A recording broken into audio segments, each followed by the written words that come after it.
Magandang araw, welcome back na naman sa channel ko.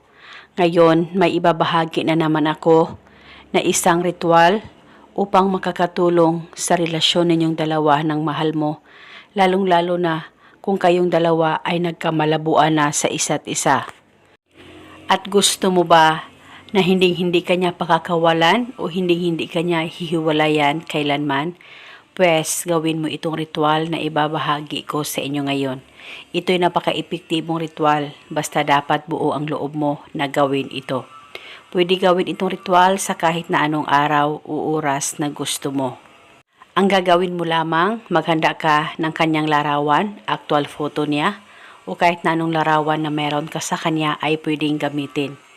At kumuha ka ng panulat kahit anong kulay. At sa likod ng kanyang larawan, isulat mo ang pangalan at apelido mo ng isang beses.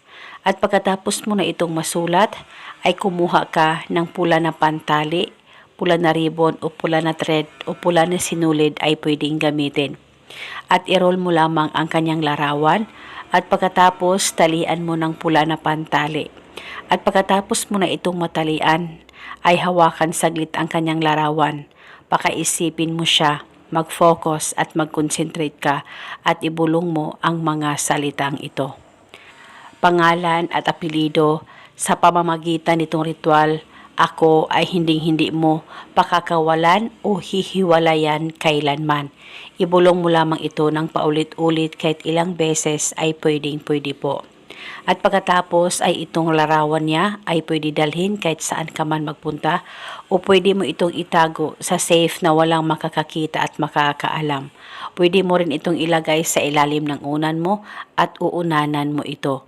At paniguradong kailanman hindi ka pakakawalan ng mahal mo.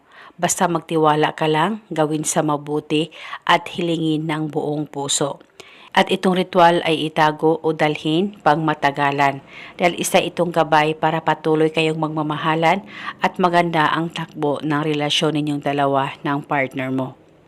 At eto muna sa ngayon, maraming salamat po sa panonood. May God bless us all.